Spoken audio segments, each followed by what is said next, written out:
They say cheaters never prosper. What's wrong with me? But when a cheating partner is also greedy, a breakup can get very messy.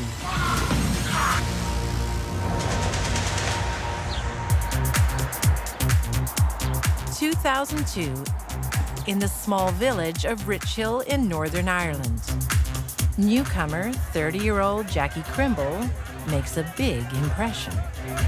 Oh. She was very bold. She was very loud. She thrived on being the center of attention. Let's dance. Okay.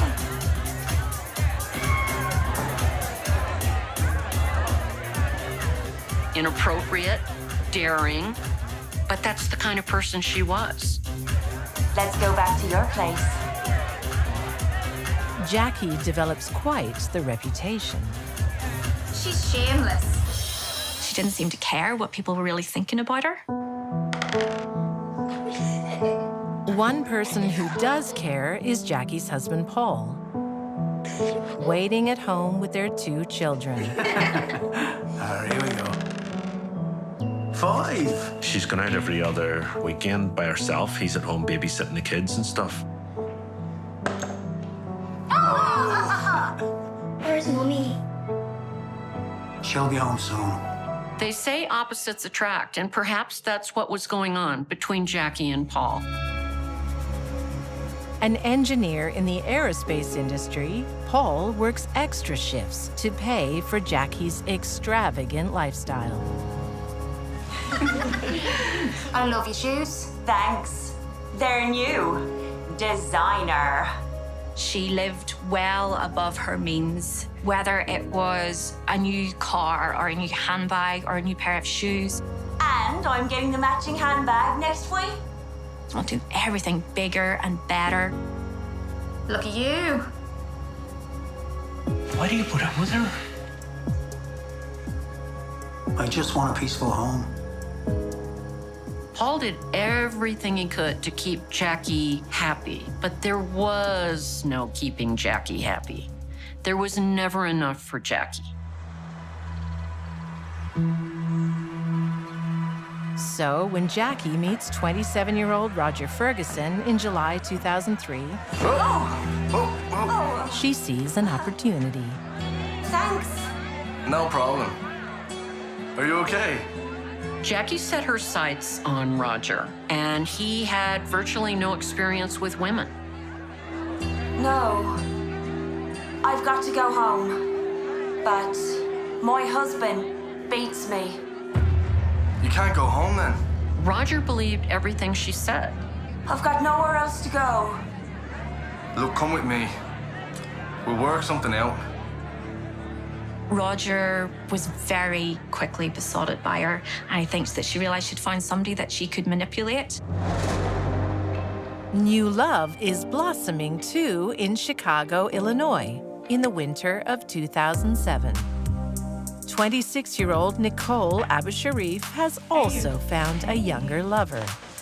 She's just started dating 19-year-old Rose Sodaro. Nicole and Rose met initially on a car forum. I believe they were both enthusiasts of the Ford Mustang.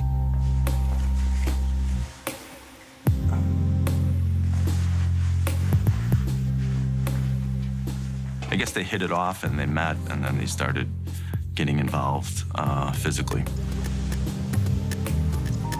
Nicole is out to impress young Rose. Well, pretty much everything that Nicole said to Rose was a lie. I got that at ground zero.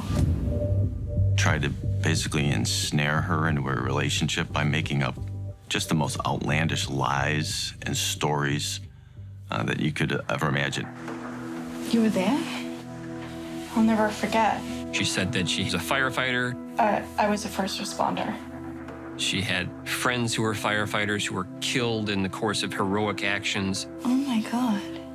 She was trying to manipulate Rose in any way she could to make Rose feel sorry for her.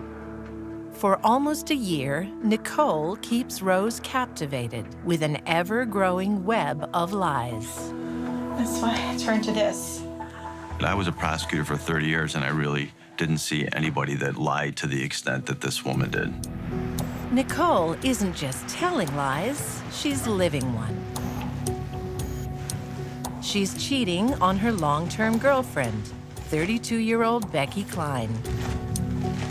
Becky liked to work with people and help people. A very kind person, a very nice person, very reliable, was very much loved by all of her friends and family. For 8 years, Becky and Nicole have lived as a married couple. They had a monogamous relationship, and they had actually bought a home together. I'm so happy. Me too. Becky truly trusted Nicole and was devoted to her. We finally have our own home. Now we just need a family. Becky is already planning their next chapter. She had indicated that she wanted to have children with Nicole, but Nicole was not interested in having children. Nicole's making plans of her own, and they don't include Becky. Like Becky, Northern Ireland engineer Paul Crimble remains blissfully unaware that his wife is cheating. Just say you want me to stay, and I'll cancel the ride. I don't care if you stay. He still hopes to salvage the relationship. Maybe we could take a trip soon. And he did everything he could to make the marriage work. You'll be late. Go and say goodbye to your kids. She clearly wasn't interested in resolution. Kids, come say goodbye to your dad. Have a good weekend, yeah? Okay, you too. And behave yourselves. She was more intent on just fooling around or playing around or whatever. The moment Paul is out of sight, his place in their bed is taken by her new lover, Roger. He was really in love with Jacqueline. He really saw that there was going to be a future together for both of them. I've got some exciting news to tell you. What? Roger's devotion only deepens when Jackie delivers a double-barreled surprise. I'm pregnant. With twins. Roger was a nice guy who came from a good family. And they're yours. Are you serious? Life was pretty good for him, right up to the moment he met Jackie. Jackie and Roger's affair is the worst-kept secret in the village. She didn't try to hide the affair. She was always seen out with Roger. Everyone in town knew she was involved with Roger. Everyone except Paul. He just couldn't see what was right in front of him.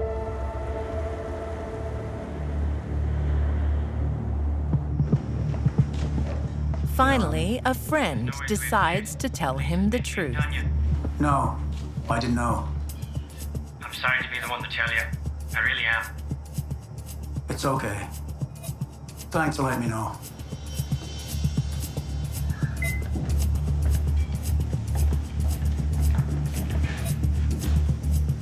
What's the matter with you? Are you sleeping with Roger? Sure am. When Jackie was confronted, she didn't lie. She said, yeah, and our marriage is over. What about our kids? But Paul doesn't want a divorce.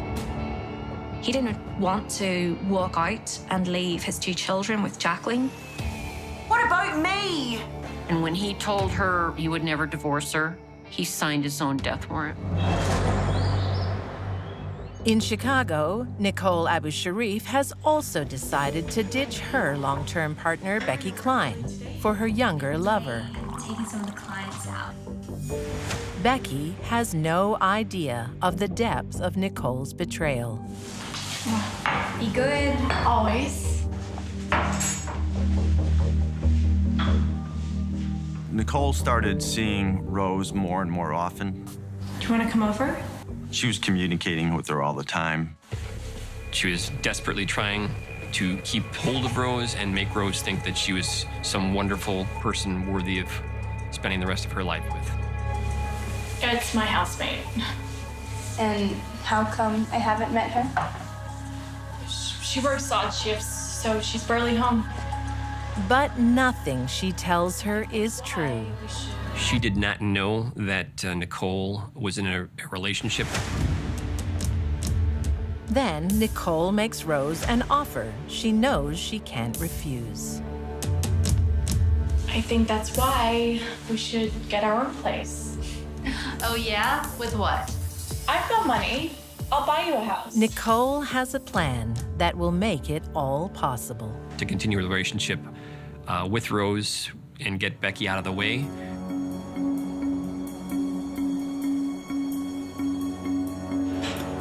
On March 15th, 2007, Becky is packing up decorations after a party.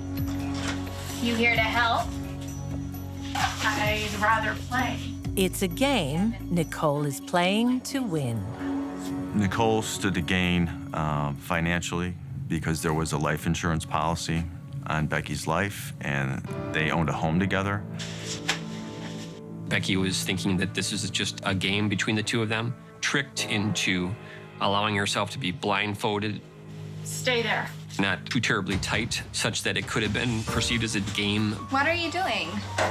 It's a surprise.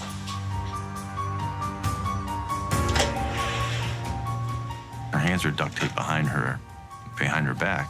Please, Nicole. This isn't funny. Just stay calm. Cole tied the gag around Becky's mouth. And put her in the back of the truck. Becky, get in the truck now! Hog-tied with her hands taped behind her back, and would have been just easy to put a bag over her head. This is no game. This is murder. It wasn't until the bag was actually placed over her head that it became much more serious for Becky. The bag was tied multiple times with duct tape. I could not imagine what went on in Becky's head. She must have been terrified, poor thing. She suffocated in a slow manner. She showed not the slightest bit of sympathy or empathy for Becky, who she supposedly loved. Irish party girl Jackie Crimble You're pathetic. is just as cold-hearted towards her husband, Paul. A few times Jacqueline had said to Paul in front of people, "You're worth more to me dead than alive." Paul's life insurance is worth some $450,000. To get her hands on it, Jackie plants a cruel lie in the mind of her young lover, Roger Ferguson. Paul had attacked her and had kicked her, and she'd lost the twins. When did it happen? 3 nights ago. Jackie plumbed the depths of hell to come up with the story. Why didn't you call me? I was afraid he'd hurt you too. She was sterile. She couldn't even get pregnant. Roger is now her puppet. I want to kill him. You'd do that for me. June 20th, 2004, Happy Father's Day for tomorrow. the night before Father's Day. Cheers to that. Paul sees a change in Jackie. She books a romantic dinner for two. Jackie did a 180 regarding her behavior, her attitude, everything toward Paul. I'll get us some more drinks. Okay, great. She told Paul that she was going to give him a night to remember. I'll drive tonight. I want you to have fun. I like it. But Jackie's transformation is just a means to a murderous end. Paul got quite a surprise when he got home, but it wasn't a Father's Day present.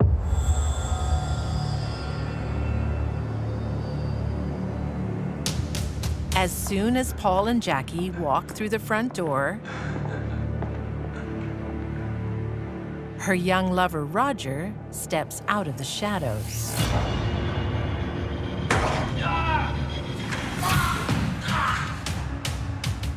Paul couldn't believe what was happening to him. He knew that his wife had betrayed him, realized he'd been caught in a trap.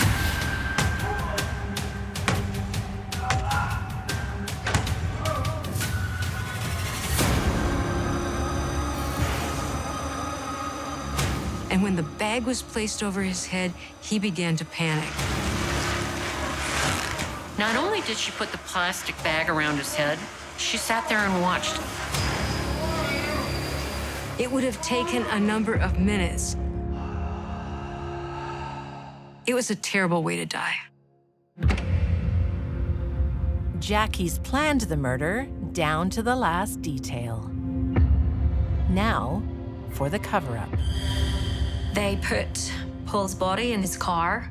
The car was driven to a remote location and was just left there. And then Jacqueline staged what looked like a burglary in the house.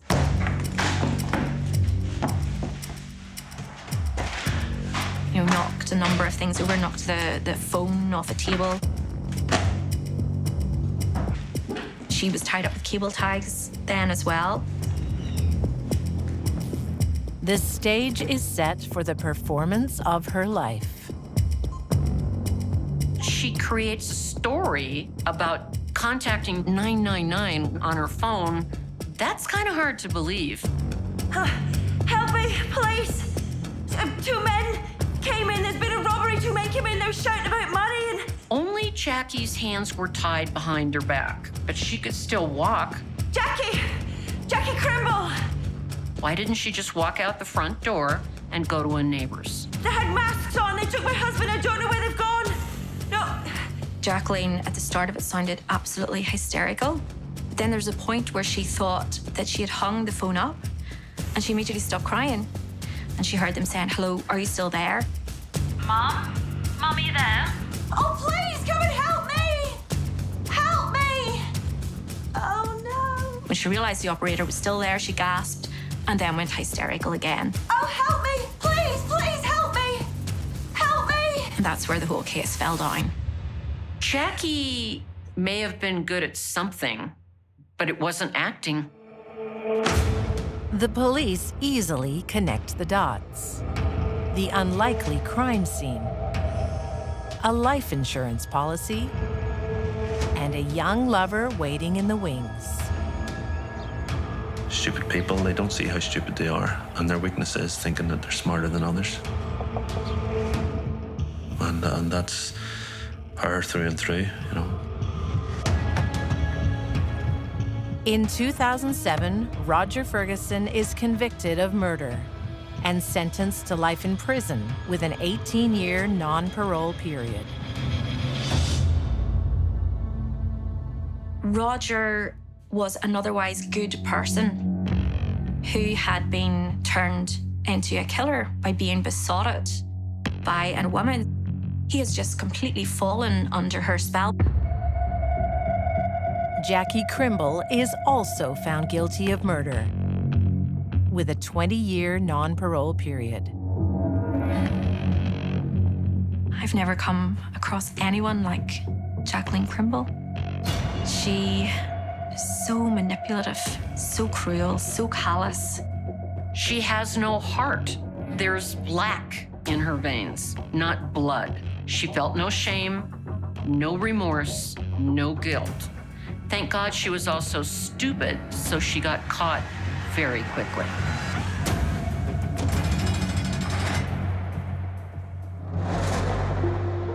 In Chicago, Nicole Abu Sharif makes her big mistake when she leaves Becky's body in the trunk of the Mustang. It's just disgusting. She's such an evil person. Incredibly, Got a kick-ass present for you. she then presents the car to Rose as a gift. Plan may have been to frame Rose Sidaro with the body being found in the trunk while Rose was driving that car.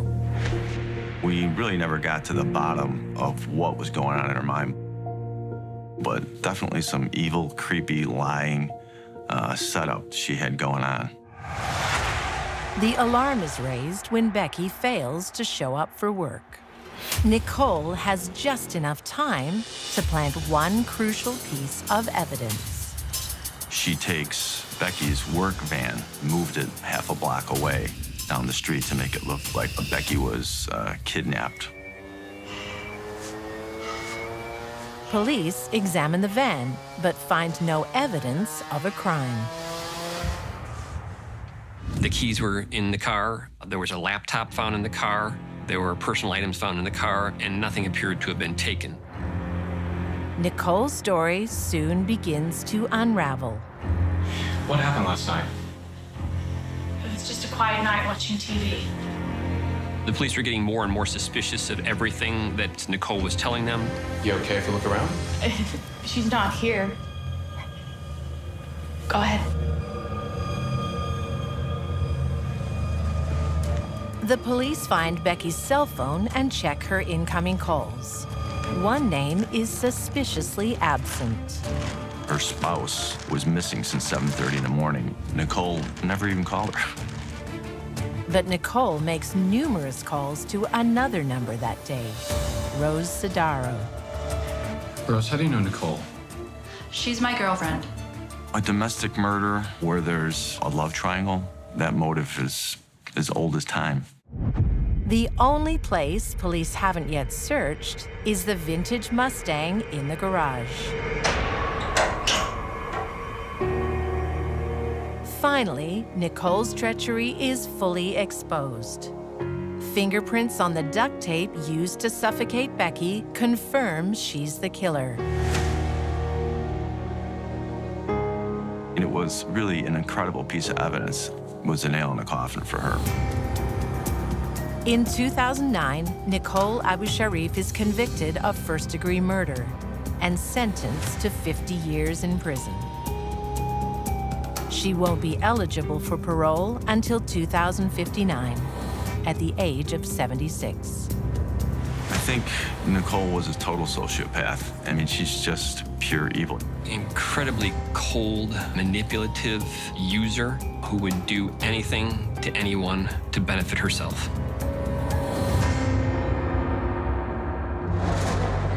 For some, marriage is forever, and the wedding vows are a bond for life. For better, for worse, for richer, for poorer. But others decide richer is better than poor and move quickly to death do us part. In Wales in 1843, local priest Reverend Wakefield suspects the sin of adultery under his own roof. What's the worst thing that can happen to a minister? Sexual infidelity, marital infidelity. Mr. Moffat! You harlot! His wife, Pamela, is having an affair with one of his closest friends. Her sense of entitlement started and was reinforced very, very young. Now, her wealth and privilege are gone. She's an outcast. Leave my house now! The rest of my children! No. You'll be leaving alone.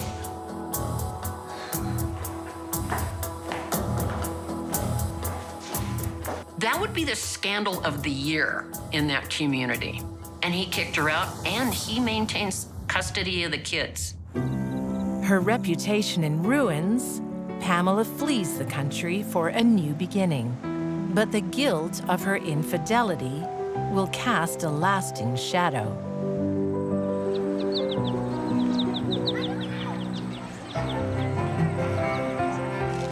She ended up in New Orleans, which was a good place for her, actually. Sort of an international feel about the place.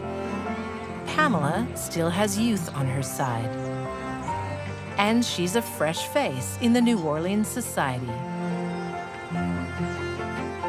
I don't think she would have been attracted to anybody who wasn't wealthy. That man. Why isn't his wife looking after the children? She passed away. Oh. How terrible. She didn't want the man. She wanted the money that's attached to the man. Don't they look scrumptious? Thank you very much, gentlemen. It's been a pleasure. Thank you for coming. Moses Have a wonderful Worms day. is a successful merchant, raising 2 children on his own. Her singular focus was to find a wealthy man to marry. You must be the new arrival I've been hearing about. Yes, I've just moved here from Wales. And he was very wealthy. Welcome to New Orleans. Thank you.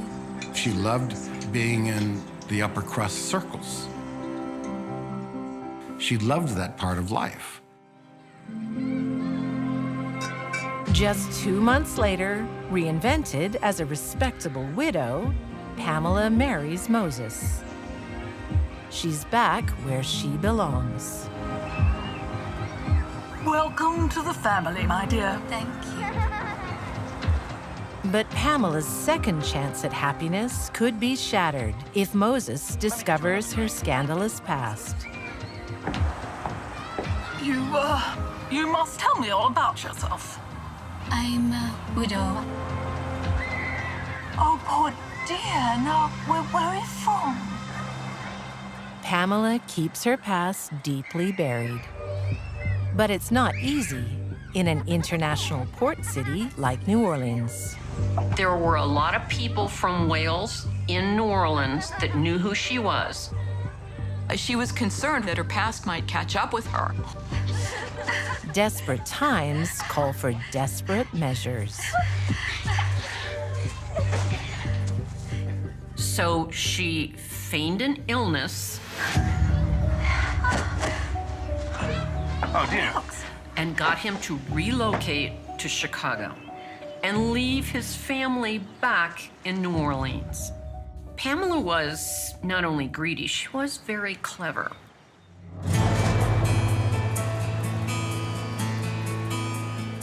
Another new beginning is underway in Ontario, Canada in 1989. A blind date with widower Gordon Stewart is a second chance at happiness for 53-year-old divorcee Melissa Shepard. You look lovely. Melissa Shepard was happily married, seemingly, for 22 years. She was a housewife and a mother of a son and daughter. Oh, I ordered some white wine. The dating world is unfamiliar, and Melissa is wary. Oh, I'm not married. My wife recently passed away. I just can't bring myself to take the wedding ring off. Gordon is just what Melissa is looking for, a man in mourning. I lost my husband, too. One of the defining traits of a psychopathic personality is the ability to be superficially charming and to lie pathologically. 2 years later, at a Las Vegas wedding, the middle-aged lovers pledge their devotion. But the honeymoon period is brief. Gordon has doubts about his new bride. His retirement savings, $50,000, was being suddenly drained from his bank account. What's wrong with me? Come back to bed. But money worries soon take a back seat Oh, God, what's that? to Gordon's health. Hi, Melissa. Is Gordon in? Well, he's, Huh? Gordon! Gordon! Friends are worried. What's wrong with him? But Melissa doesn't share their concerns. He's all right. He just needs bed rest. No, he needs to see a doctor. I'm taking him to the hospital. This was a journey that she was on, and she was executing a plan. Gordon recovers, but their marriage doesn't. So what poison you got for me tonight, huh? He now suspects Melissa of more than theft. You've had enough. Gordon snaps.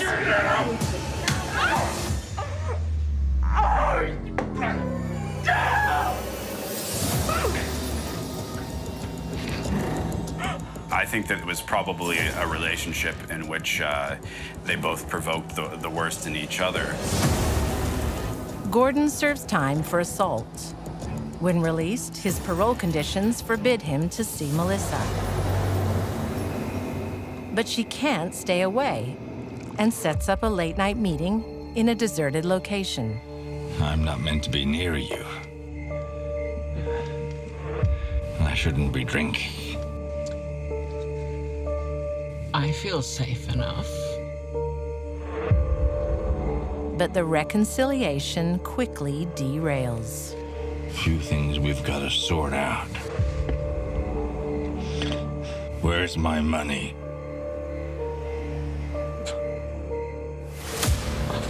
What happens next on that isolated dirt road?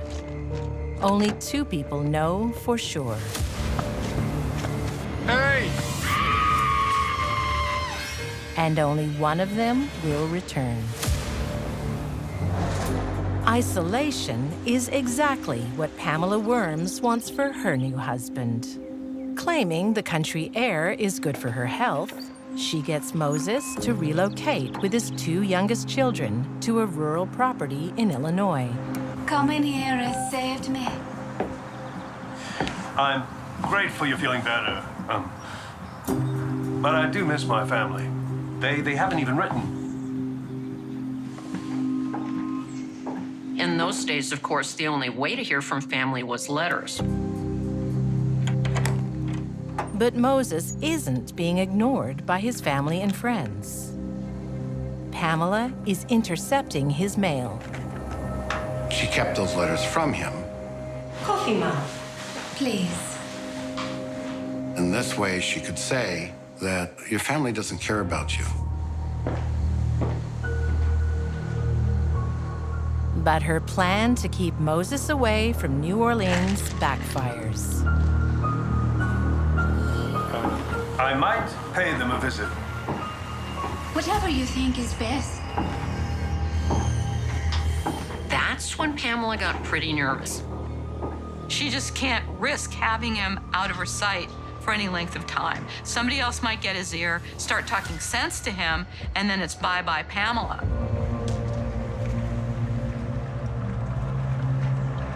The more time Moses spends in New Orleans, the greater the risk that Pamela's past will be exposed. She was beginning to panic. She had to get Moses back to Illinois. How best to do that? Arrange an accident for one of his beloved little children. Down there, right next to those brambles. He's 12 years old, so he's very impressionable, and she claims that there's some injured animal out in the woods.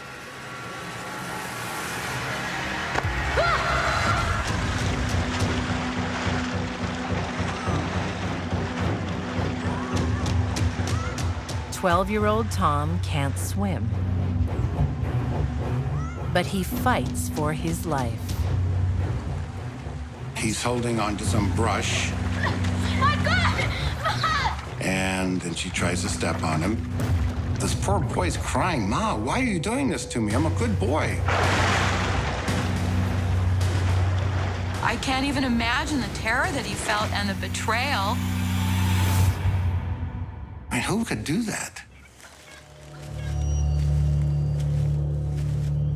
Pamela reports her stepson missing. And just as she'd hoped, her husband rushes home. Moses returns as fast as he could. He finds his new wife just distraught. When Tom's body is found in the lake, it's assumed to be a tragic accident. Moses is devastated, and of course, he's not going to go anywhere right now. He is just consumed with grief. Please. You must stay with me. Of course. She was a psychopath.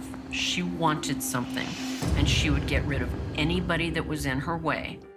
She's also an opportunist who can't resist the temptation of an easy target. May he rest in peace. Amen. Amen.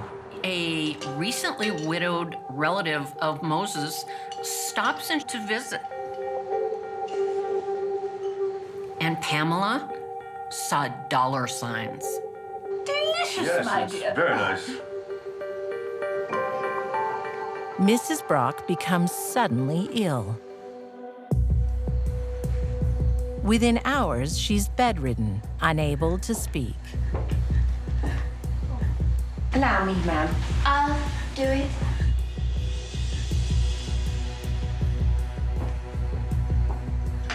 Not only was she poisoning her husband's relative, No. Open. she was stealing her things right while the woman was dying. Mrs. Brock's death is another blow for Moses. It's time for us to leave this place. Whatever you think is best. He plans to move back to New Orleans as soon as possible. Moses, I think, is feeling like he needs comfort of his extended family. But their departure is delayed yet again when his 8-year-old daughter falls ill.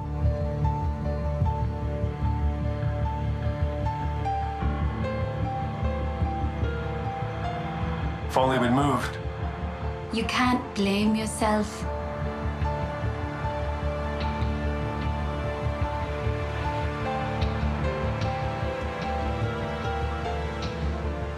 It was a long, drawn-out, torturous event.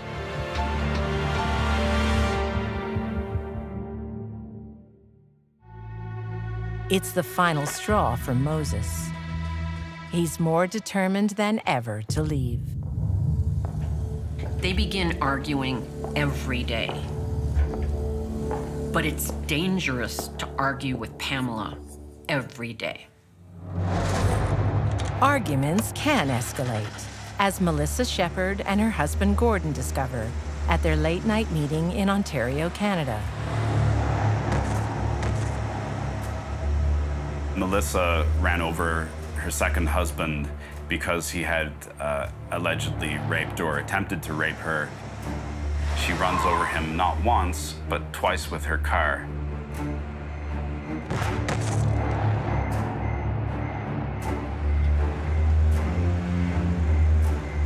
She could use this as a defense, saying that she suffered from battered woman syndrome,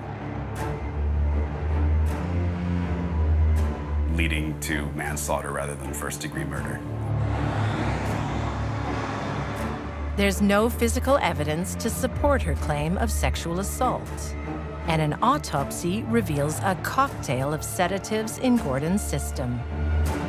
Rubbing alcohol, liquor, and a concoction of pills.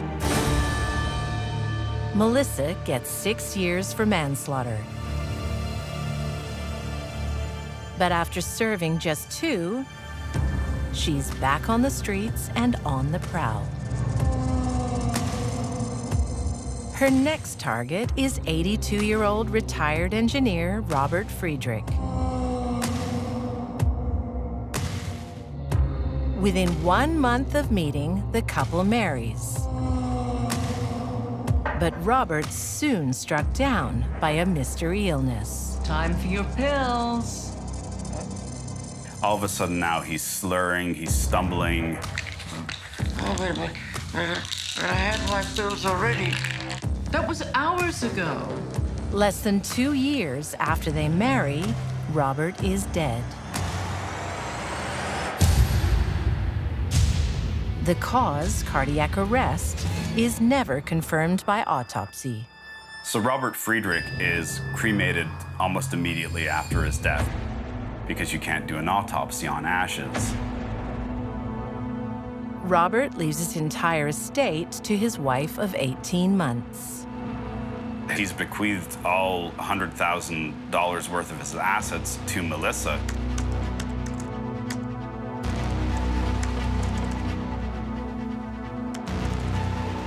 She was outsmarting people and getting rich doing so too. So it's almost like a business venture, but it's not all about the money. It's also about loving your job.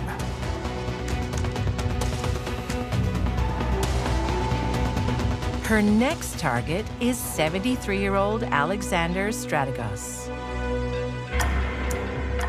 In the 2 months they're together, Alex is hospitalized 8 times. Now back at home, he's fallen ill again. They found unprescribed drugs in your bloodstream. I don't understand. What have you got there? Just some of Dad's papers. Very interesting reading. When Alex's family noticed money disappearing from his accounts, they call the police. They do not have the medical evidence to charge Melissa with attempted murder. However, they do have enough evidence to charge her with fraud and theft. In 2005, Melissa pleads guilty to her fraud charges and serves another 4 years behind bars. But incredibly, once released, she's straight back to her old tricks. In 2012, after another whirlwind romance, she marries 75-year-old widower Fred Weeks. Fred Weeks is a kind-hearted man who was at an extremely vulnerable time in life. He was fair game for Melissa. George, I can't tell you how happy I am that you agreed to officiate at today's ceremony. It's a pleasure to be part of your big day, Fred. Fred lost his wife of 50 years just 18 months earlier. Allow me to introduce my beautiful bride. Hello. How do you do? But the justice of the peace, a friend of the groom, knows exactly who she is. She was notorious enough to be recognized, and he wanted to warn the police. I'd like to speak to the officer in charge. My name's Megany, George Megany. There was no evidence of an offense taking place. It must have been terrifying to watch his friend walk off with the notorious internet Black Widow. In rural Illinois, Pamela Worms is hoping to be a widow herself soon and to inherit her husband's fortune. Because now Moses has fallen ill. So he's getting sicker, and a friend comes to visit. Oh, Moses!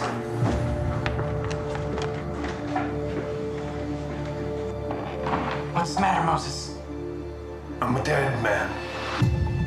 With the last of his strength, Moses completes his will and identifies his killer. My wife has poisoned me.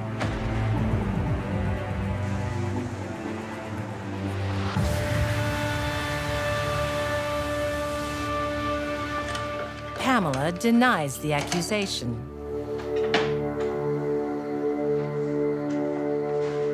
But suffers another devastating blow when she locates Moses's last will. She went through all this effort, but he had taken her out of the will. So she's left with nothing. An autopsy confirms Moses's accusation. His body is just full of poison. Arsenic, blue rocket, which is a vegetable kind of poison. He's just filled with poison. Pamela Worms is arrested. In 1851, she is convicted of the first-degree murder of her husband and sentenced to death by hanging. Awaiting execution, Pamela makes a full confession to every killing. Hello, Pastor. Are you ready? Of course. She chose to tell her whole story, every awful detail. What a wretch I was.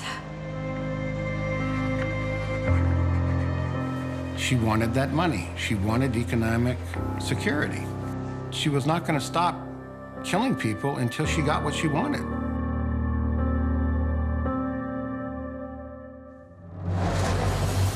To get what she wants, Melissa Shepard has collected a series of husbands.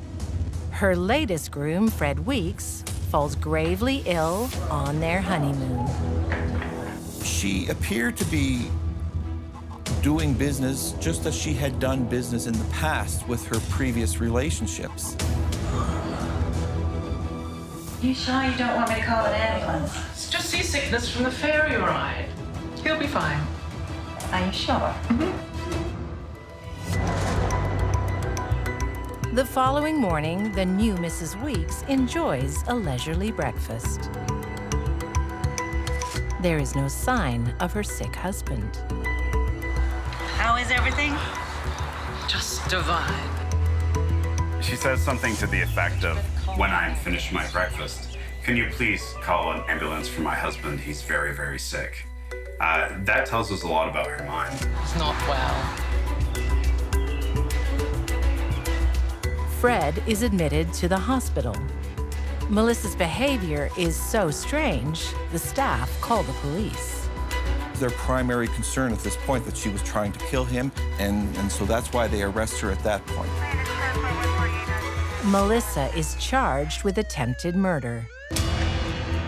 But it's a charge that doesn't stick.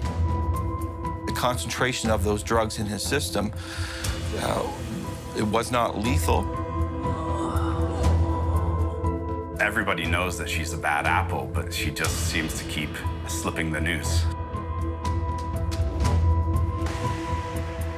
In 2013, Melissa Shepard pleads guilty to administering a noxious substance and failing to provide the necessities of life.